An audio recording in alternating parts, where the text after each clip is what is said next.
Hello, everybody. How are you? Okay. My name is Eshel. I'm from Secret Labs. We're the main contributor of the Secret Network. The Secret Network is a blockchain which brings privacy to the to the equation. We enable people to upload smart contracts, and then those smart contracts let people interact with them without exposing their privacy. So, for example, uh, we will see it in this workshop. We will actually analyze a secret contract. We will upload it and we will interact with it, and we will see the super awesome features of privacy. And yeah, so what it means. So first of all, everybody here knows what a smart contract is, right? Yeah, does somebody not know? Okay, great. So somebody here knows what a secret contract is? Okay, so a secret contract is uh, a smart contract. Oh, sorry. Yeah, where every interaction with the contract is encrypted. So it is still the same consensus mechanism where everybody must agree on the same state, but everybody does not know what is he agreeing to, but he knows that it is the correct state. So, for example, I want to upload a smart contract, let's say of a social network, let's say. So I can let people upload their photos, and those photos, there will be consensus on them. So everybody would agree that somebody uploaded something, but it would not know what. And then users could, for example, let only their friends download those photos. So that's the brilliance of secret contract. We will see it in action right now. So,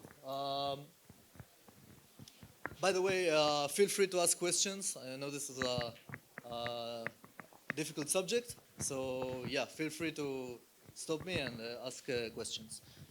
Um, so first of all, by the way, I'm just going through the tutorial on our documentation.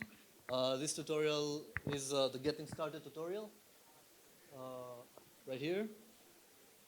Oh, the mouse does not work. Okay. So the first thing is we will just open our environment. We've set up a Gitpod environment, which is something that you can just access from the web. You click here and it will open you um, the IDE with the contract that this example will go over. So this environment already comes with the contract. It's hosted on the cloud, so you don't bring anything to your computer. Um, it has the contract. Here is the contract itself in the source directory, and we also have here a local node that we've bundled into this directory. Let's see where it is. It's right here. So um, as opposed to you can have, let's say, three phases of development. You can develop locally, and then you will generally upload it to the testnet, and only then in production you will upload it to the mainnet. So you want to test your contracts on the testnet before you upload them to the mainnet, but before that you will test them on your local chain. So a local chain is just one node running the whole chain. It doesn't interact with anybody else. It doesn't have a multitude of transactions coming in from many users and many contracts. It will only have your contract at the beginning. And here we see the node executing blocks. This node already has 373 empty blocks that he is executing locally in this cloud environment. So this is the node that we will use. It is isolated from the testnet, so it is a good development environment for us. So first thing we will do is just let's see what does this contract do. So by the way, who here is familiar with the Rust programming language? Nobody. Oh, you are. Okay, so I really recommend it. You don't have to learn the specifics, but in my opinion, it's an amazing language. And secret smart contracts are written in that language, in the Rust programming language. So I will show you what is the contract expected to do. It's a very simple smart contract. This contract intends to solve the millionaire problem contract. What is a millionaire problem contract? Is a problem introduced by someone named Yao. That's why it's called Yao's millionaire problem, which states this following problem. There are two millionaires, and they want to know who is richer. Okay, but they don't want to expose their wealth. They don't want each other to know the wealth of the other guy. So how do you do it in a conventional blockchain? You can't, because you have to tell someone your net value, your net worth, right?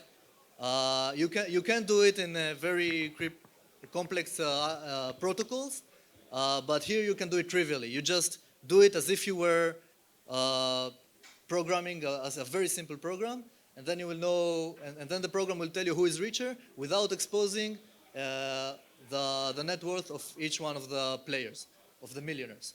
Okay, so let's see what does the contract do. So this is the, do you see it? It's a very simple state machine. First, it starts here in the initial state. It's waiting for the first input. So one of the millionaires will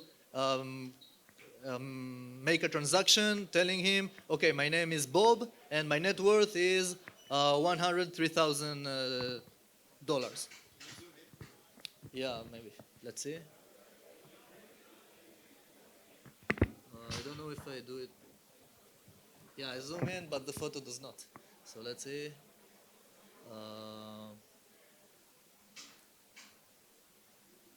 Yeah, see. Where's the photo? I made. Here it is. Okay, that's better. Do you see? Okay, so the contract starts here in the initial state.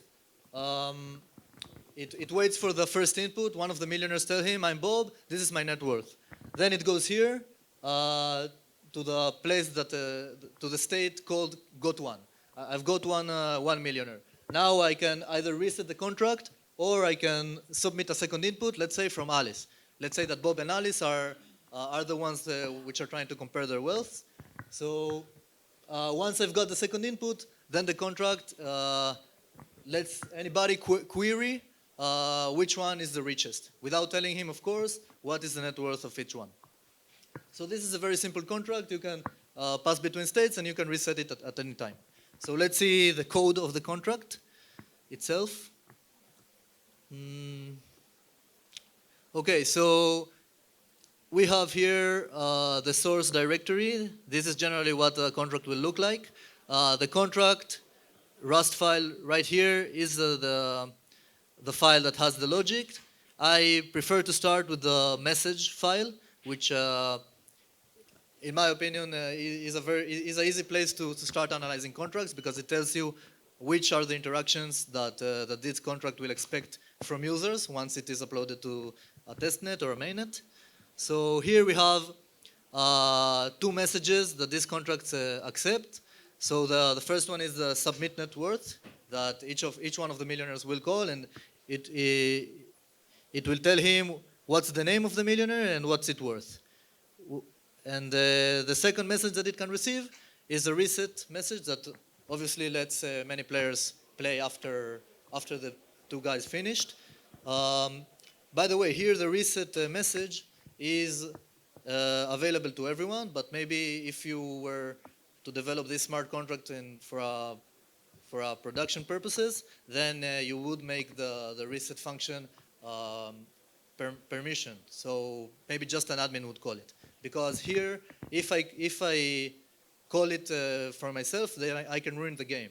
For example, if Bob told me my net worth, told the contract the net worth, and then I reset, then Bob would need to do it again. So yeah, so the reset is available to everyone. And then I have a query message. So this defines that users can query who is richer. And then this is the answer of the message, which will include the name of the richer one of the two millionaires. Okay, so this is the message. Now let's see the flow of the contract itself. So the contract has 3 entry points in this case.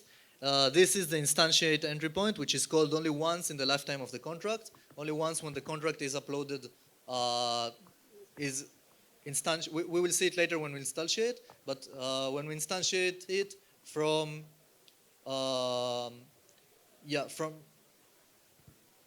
never mind, you will understand it later, but everything it does is just in the beginning of the contract, it sets it up, and it defines the state of the contract as being in the default state, which is the state of the init. That's how it's called. We will see it later. It's this state, right? The init state. Do you see? Yeah. You have 3 states: init, got one, and done. But I am skipping ahead here because I already go to the execute phase. So the execute phase is the entry point for regular messages of the regular lifetime of the contract. This entry point accepts the reset. Oh yeah, sorry.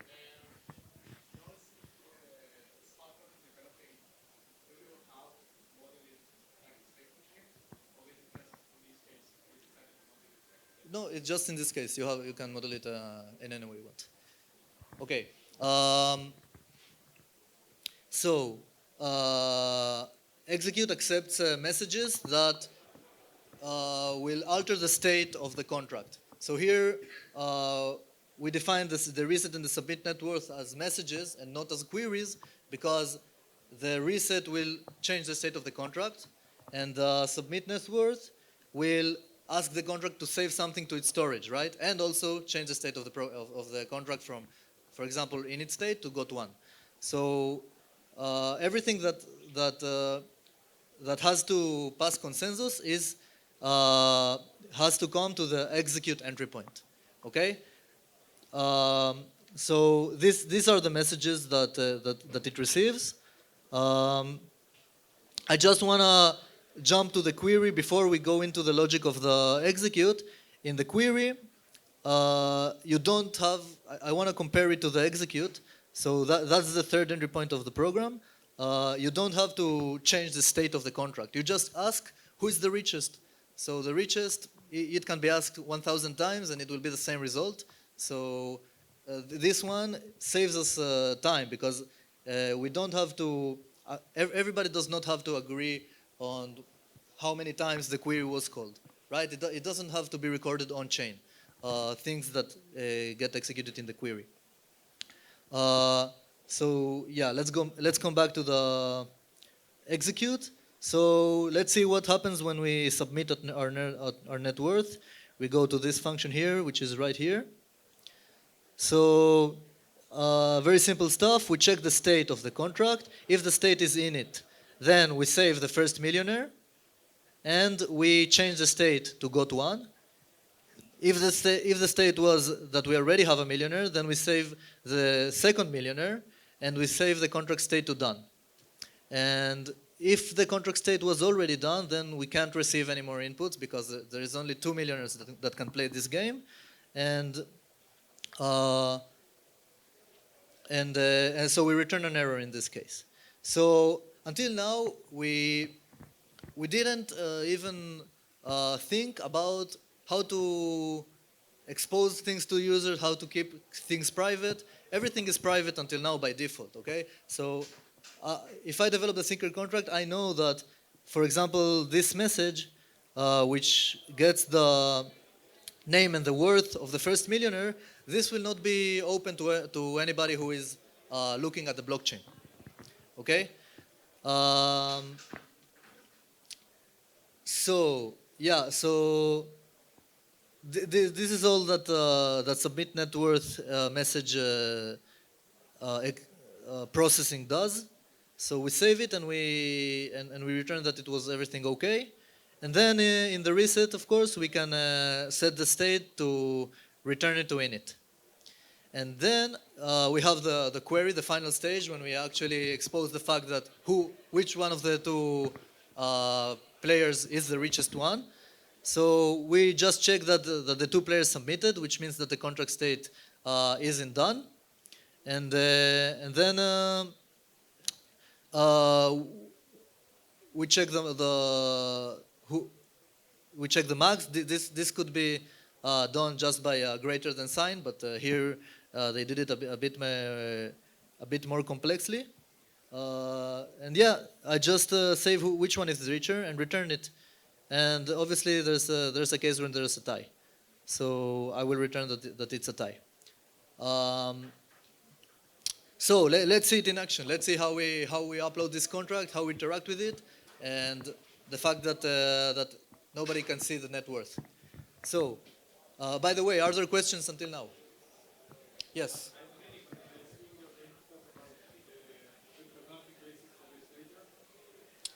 Yeah, I can touch about it. I'm not intending to go deep into it.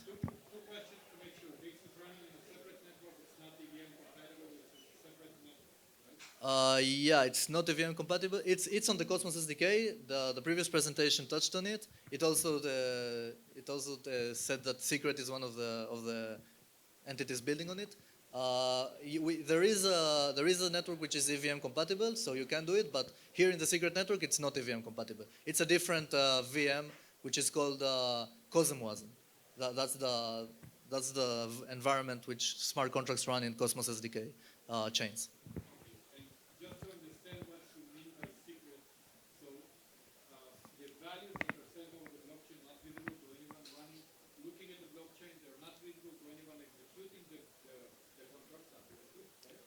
Right.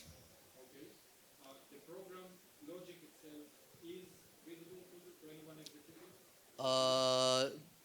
No, but you can verify that that a specific program is running because you can see what is the contract hash. So every program will output a contract hash, and then you can verify that the same source code that you have locally outputs the same contract hash. So you know what are you calling.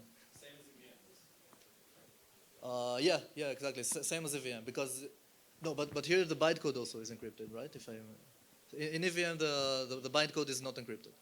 No, the bytecode. Oh, here the bytecode is not. Okay, so yeah, you can see what is running. So you can see the code itself that is running. Yeah. Exactly, and also the addresses. The fact that somebody interacted with the contract is not secret, but only the message that it sends. So in this case, because the message includes the name of the millionaire, then the name of the millionaire will be private, and you will not be able to tell what address is what name. You will not be able to make that relationship, but you will see that two addresses interacted with the contract. And this secret property will be unlimited if I debug the execution of the code and the exact EVM instructions that are doing the comparison. I still won't be able to see the values that are being compared. Right. Yeah. The state is encrypted on chain. Is this based on zero knowledge? No, it's based on trusted execution environments. If you know Intel SGX, it's a hardware encryption. Yeah, you can come to our booth and we will explain. Yeah.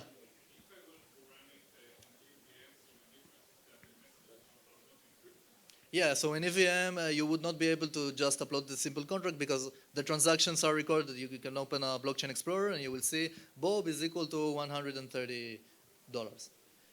Okay, we will now see the messages themselves.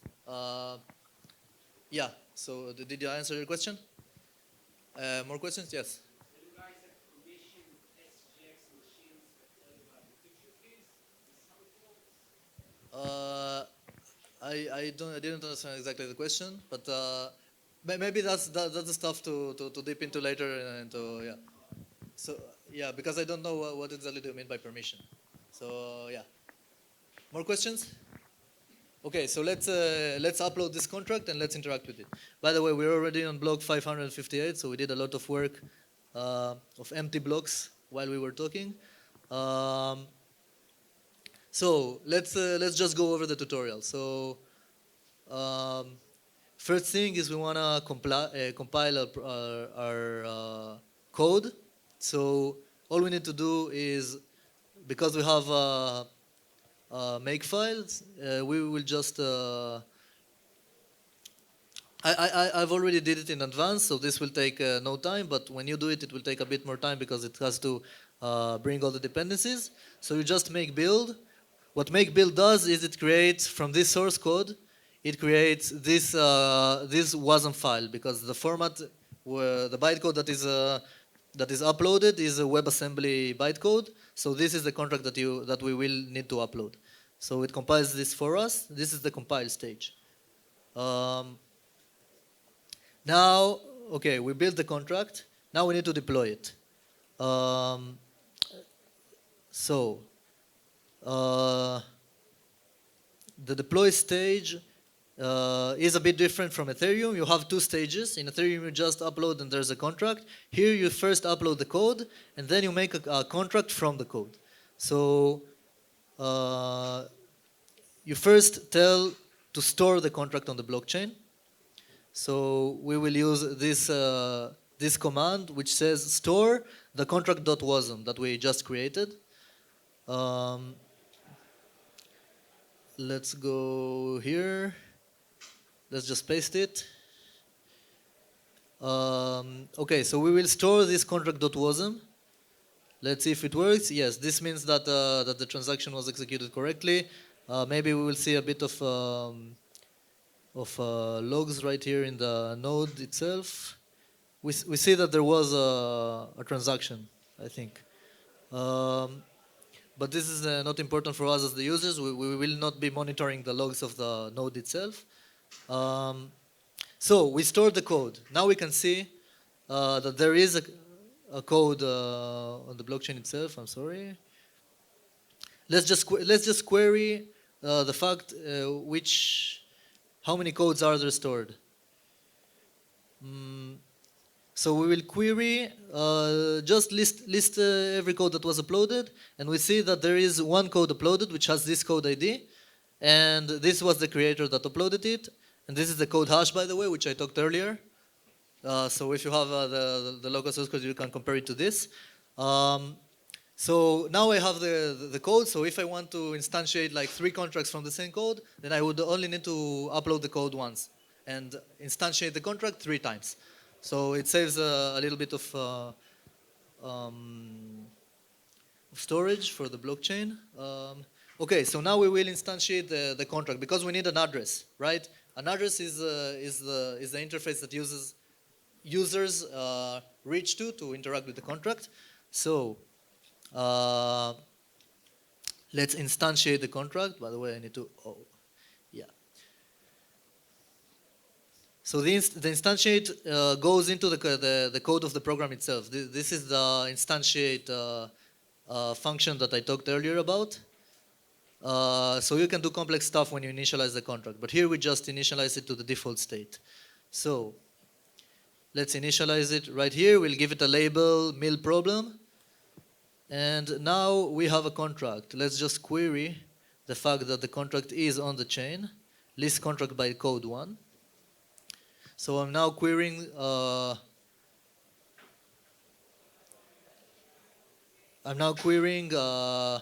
what contracts have been instantiated from the code that we just uploaded. So okay, we have an address. This is the address that, as in Ethereum smart contracts, I use and I can interact with. So now all that is left is to play it. Let's define 2 accounts, Bob and Alice, and let's input our net worth and let's see who is richer. So by the way, in this environment we already have 2 accounts set up. We will run the application. So we will execute now. So we will enter the entry point, this one. Okay, so what am I doing here? I am contacting, by the way, this is not relevant, okay? It's only this line. I'm contracting this contract that we just uploaded, that we've seen that has this address, right? and we will issue a message, submit net worth with our name and our worth. Right, Alice is $2 million worth of wealth. So we have an account A. By the way, the account is not linked to the name. I could have put that this was Bob actually, but not Alice. But here we assume that the players are inputting their correct name. So I issue the command, and now the contract is in the state that it got one player. And let's do the same for Bob. So Bob is right here. Let's see how much Bob is worth. Bob is worth only 1,300,000. So Bob is not the richest one in this case.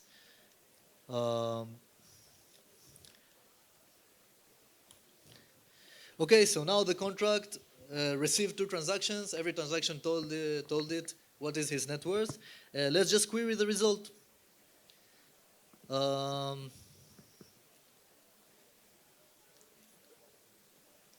Let's go here. Okay, I will query the contract, and I will query with the message who is richer. Let's see what it returns to us. Oh, I always forget which icon is the correct one. Okay. Here we go. See, we queried, and it returned to us. Richer is Alice. So it gave us who is the richest one without exposing the amount. So that's a very simple solution to a very complex problem. Yes.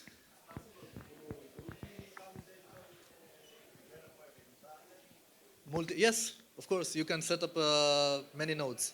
This is just one executable running, so you can have 3. But why would you do that? Just for curiosity? Only for testing? Yeah, but you can upload it to the testnet. The testnet has many validators. So that's a more complex and more realistic environment. What time is it?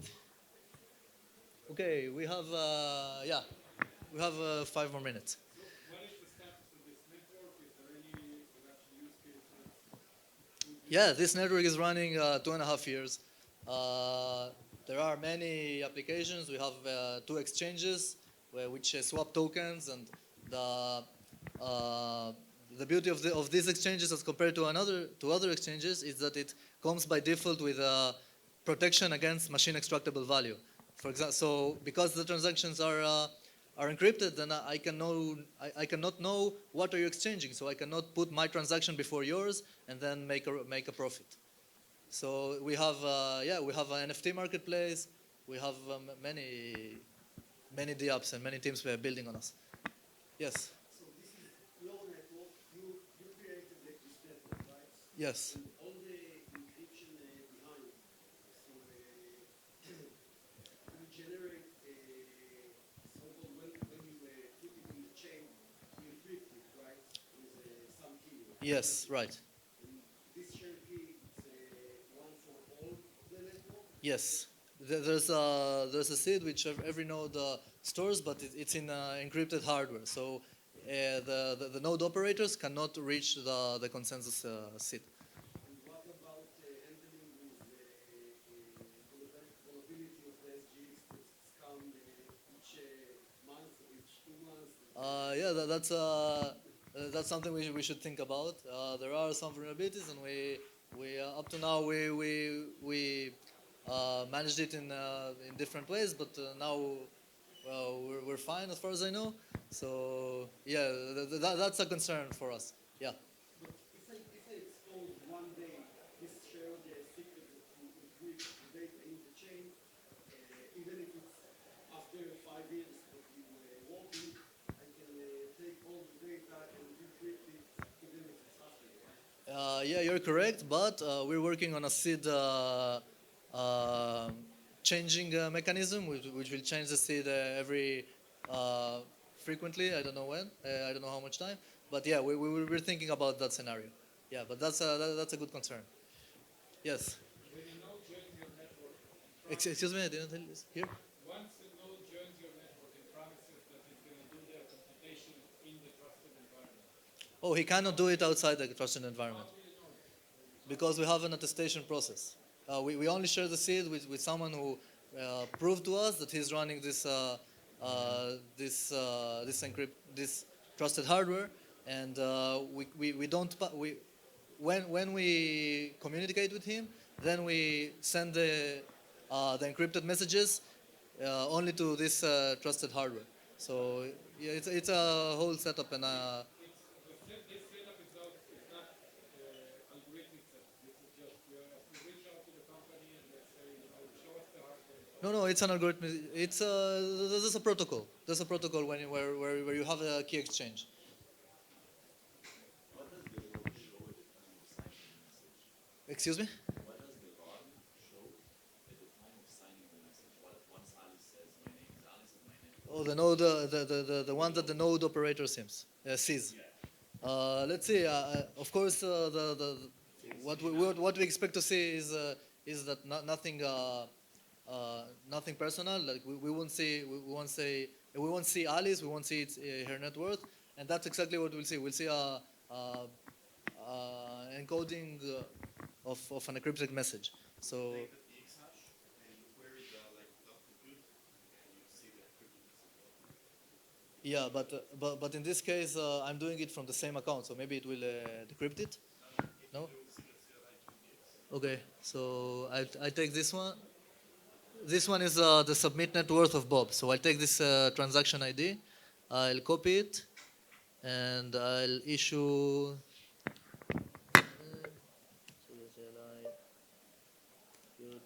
Like this, Tom.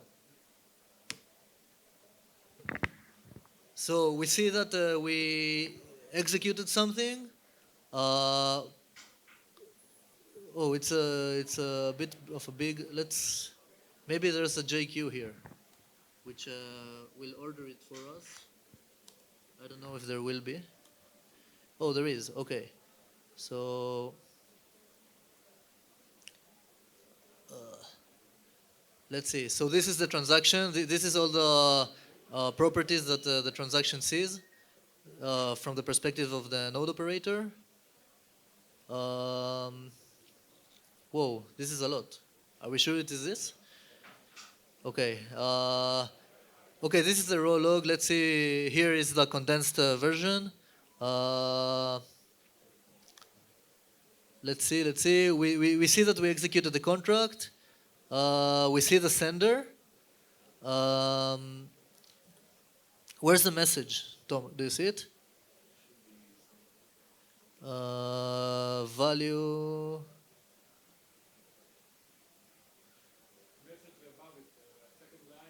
This one? Yeah, but this is just an attribute of type message. Let's see it here. Anyway, you see an encrypted log. Oh, here's the message, I think. Yeah, so you see an encrypted log. This one is just base 64 of some encrypted something. So.